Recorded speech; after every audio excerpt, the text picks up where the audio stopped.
राधास, उनका आत्मसम्मान हो जाता है। फिर अरे गुरु के घर में और जो नाम के अधिकारी हैं, जो भक्ति के मार्ग पर चले, उनका कोई आत्मसम्मान नहीं होता। वो तो दिनों के दिन गरीबों के गरीब हैं। वो तो परमात्मा के दर के भी मांगते और भिखारी हैं। उनको तो कोई भी कुछ भी कह देगा। कहते नहीं क्या, कहते भी हैं। इतनी जिसमें सहन शक्ति आ जाए, जिसमें धैर्य आ जाए, जिसका स्वभावशील हो जाए, जिसमें सच्चाई, ईमानदारी और सत्य मार्ग पर चलने की भावना प्रबल हो जाए, तब कहीं वो उसे रास्ते पे चलने के योग्य होता है। अब पाखंड हो रहा है दुनिया में, इतना बुरा पाखंड हो रहा है कि अगर उनको कह दें या किसी का नाम लेके बोल दें तो, लेकिन पागल दुनिया भी हो रही है। आंधी दुनिया मोह दुज्ञान लांडा भूत करे घमसान। ज्ञान देनिया तो मोह दूसरे कुछ नहीं, उसको एक नहीं पता क्या है क्या नहीं है। कैसे ज्ञान कहाँ से ले लिया? कभी गुरु के पास गए? कभी गुरु से दीक्षा लेके सेवा का मौका मिला? कभी गुरु ने तुम्हें वो गुप्त ज्ञान, वो गुण, वो गुरु सिखाया?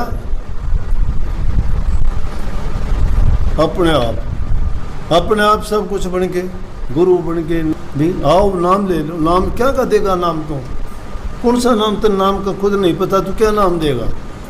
ये चार बात बता के कि उड़ा बीण का लहरा बाजे है, उड़ा बंसरी बाजे है, उड़ा घंटा बाजे है, और ये सतनाम सो ओंकार, ये ओंकार नाम से ये नाम हो गए।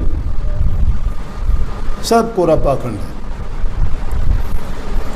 ये सब कोरा पाखंड है। नाम तो बहुत दूर की चीज़ है। नाम को जो इंसान समझ जाता है, उस इंसान का जीवन बदल जाता है। क्या भावना है?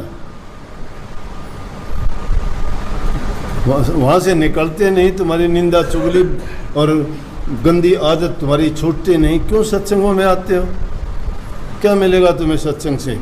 क्या मिलेगा उस जगह से? अरे जिसको खुद तो वो अंधा कौन है? अंधा तो ज्ञान बांटने वाला है, मोदू। और वो लोग अंधे वो हैं। अंधे की बांधा पकड़ेगा, कहाँ लेके जाएगा उसको? बंधा हुआ अगर खुद है तो तुम्हें कैसे खोल देगा?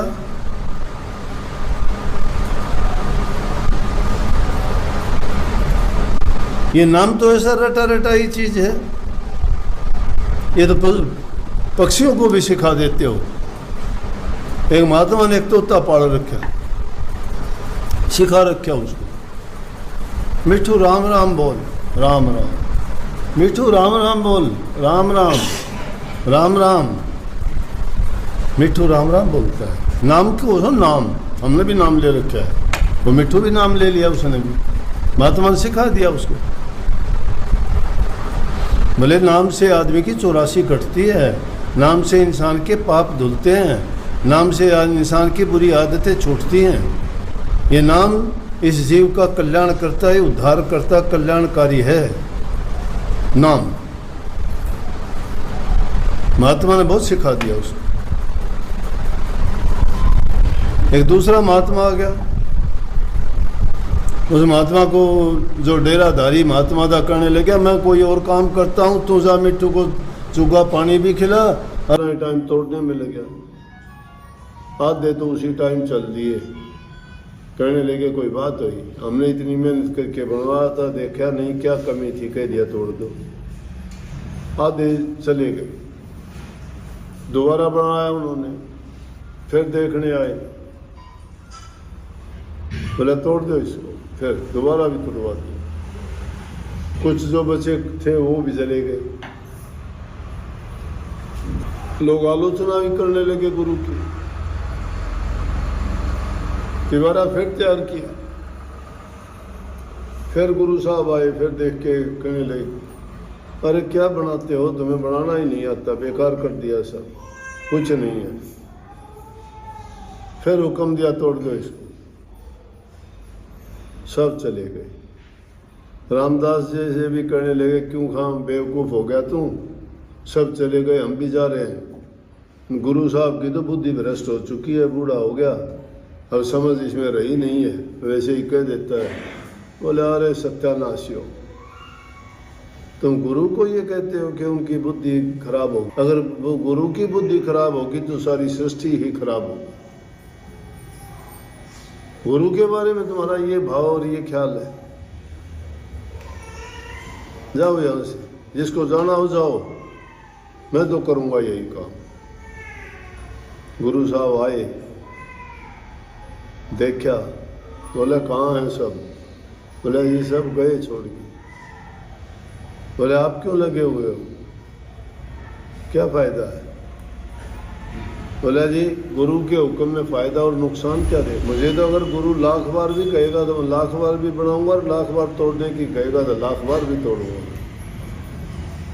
मेरा मतलब सेवा करने से है, मेरे से कोई सेवा करवाओ।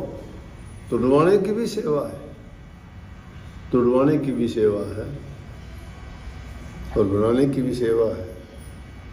दोनों में आपका ही हुक्म काम करता है ना। मेरा मन तो नहीं किसी में, ना मेरा मन बनाने में है, ना मेरा मन तोड़ने में है। गुरु का हुक्म और गुरु की आज्ञा, शिष्य का धर्म और कर्म जो होता है वो करता हूँ मैं।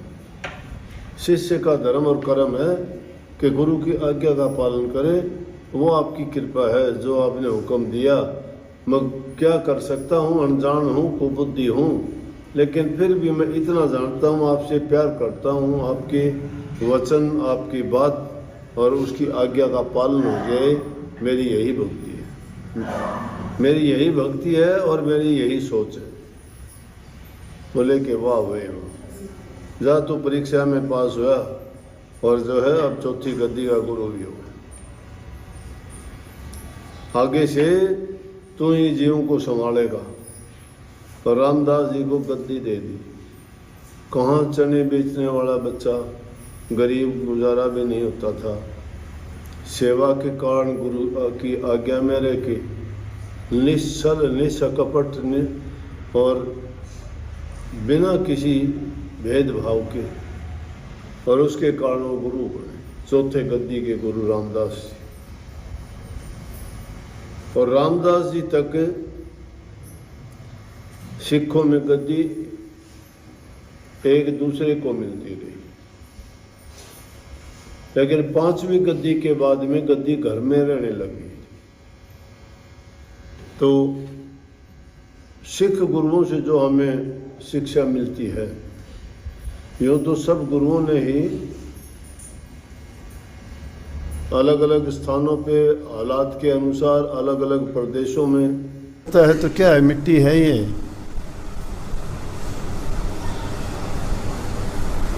मिट्टी में मिल गए, सब मिल गए, संत, फकीर, राजा, ओलिया, महाराजा, जितने आए मिट्टी में मिलते चले गए। इंसान के क्या रह जाती है, गुण। गुण और अवगुण दो ही चीज रहती है। उसके बाद में दुष्ट आदमी को तो गालियां देते हैं, अपना मुंह काला करवा लेते हैं, गलत काम करके, उल्टे सीधे काम करके। नेक काम से गए, बदनामी हुई, और हमेशा के लिए उन्होंने लोगों से आने वाली पीढ़ियां भी गालियां देती हैं। औरों की बात छोड़ो, रावण को गालियां देते हैं, आग लगा के जलाते हैं, कंस को गालियां देते हैं।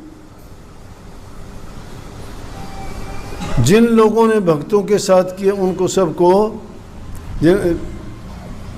इस प्रकार की सजा अब भी दे रहे हैं लोग, लेकिन वो नहीं है, फिर भी सजा मिलती है।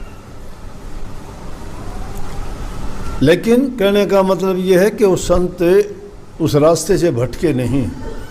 दुख तकलीफ आई तो परमात्मा को साक्षात रख के कहा कि ये तेरी मौज है, ये तेरा हुक्म है, ये तेरी रजा है, ये मेरे लिए आपका तोहफा है जो आपने भेजा है।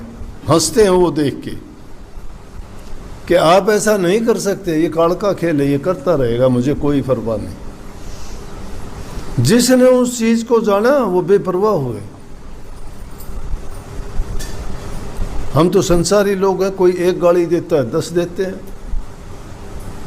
कोई एक बार अगर थप्पड़ आंख भी निकाल दे तो हम लठ लेके मारने दौड़ते हैं, मरते भी। क्यों नहीं पहचानते हम क्या खेल है ये?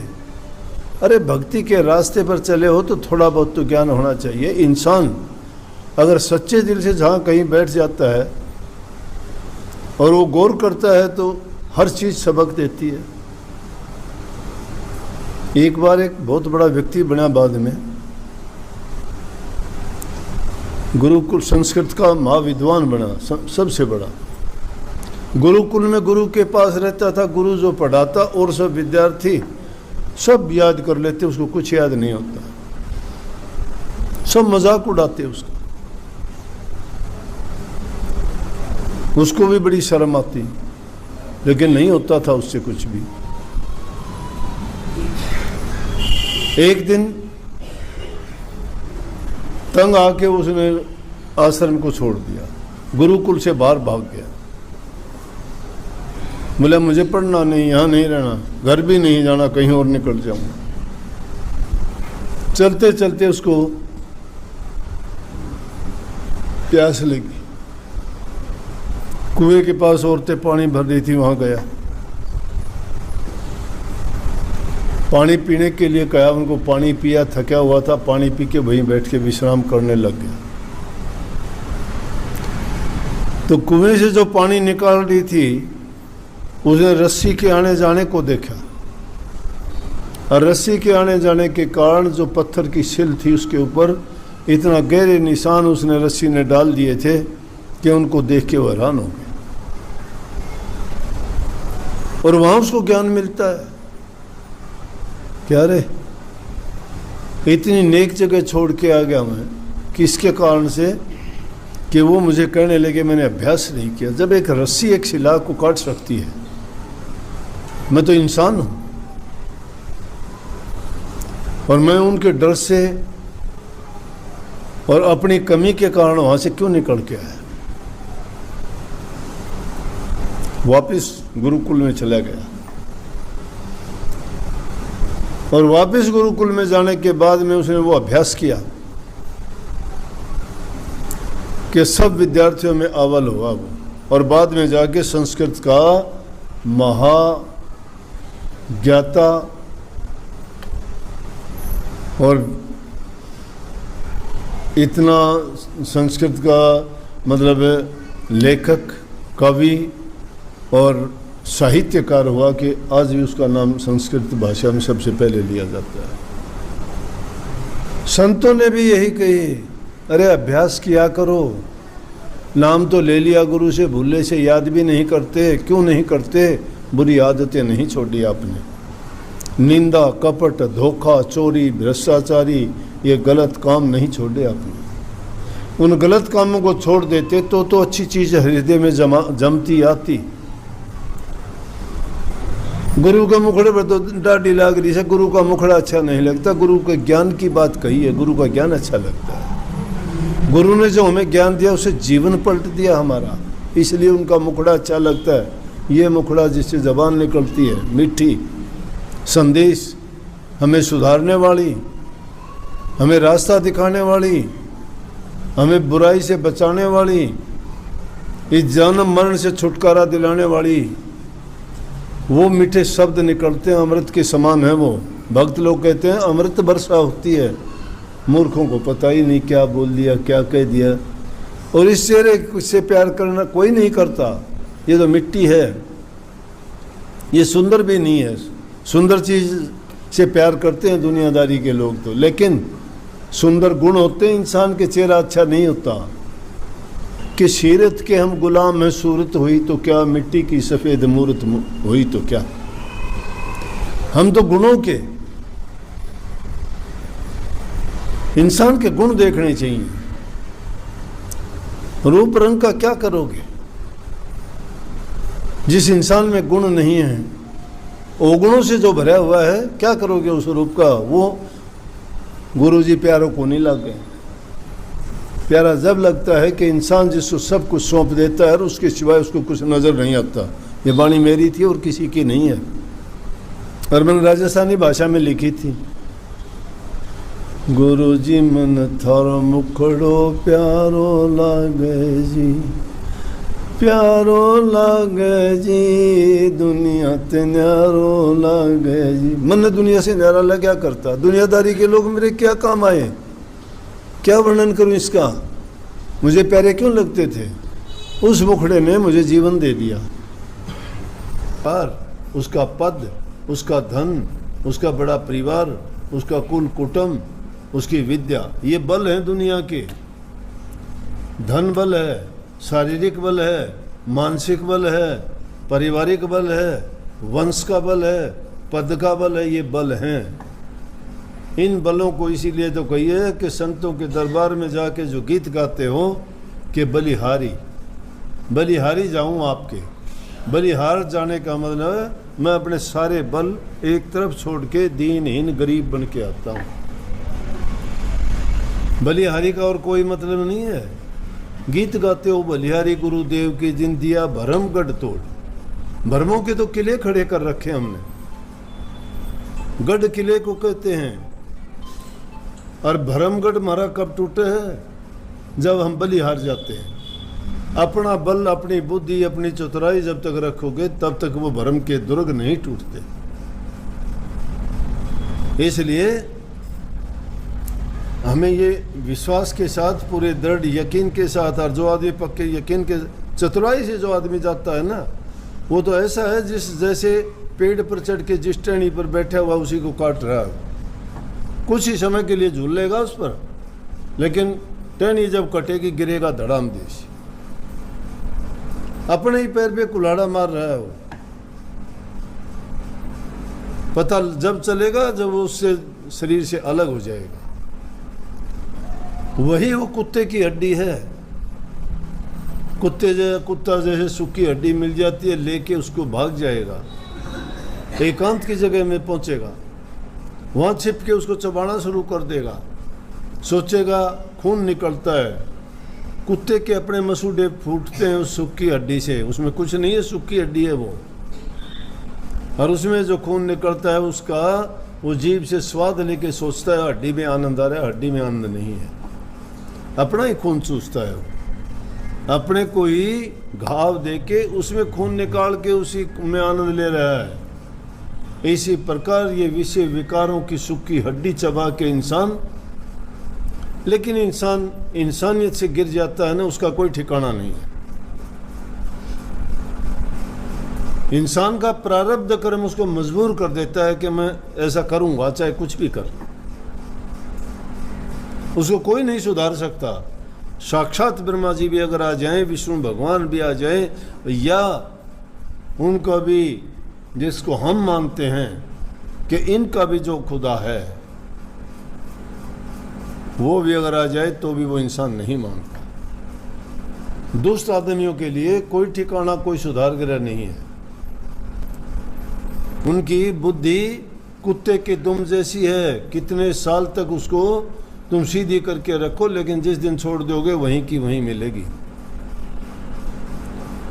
परंतु जो अपने आप के सारे बल हार जाता है, अपने आप जो बल हार गया उसी का तो अहंकार कोई रहा ही नहीं। कोई कुछ भी कह दे, अरे पृथ्वी माता जमीन है, इंसान में इतनी महानता होनी चाहिए जैसे जमीन है, मिट्टी है।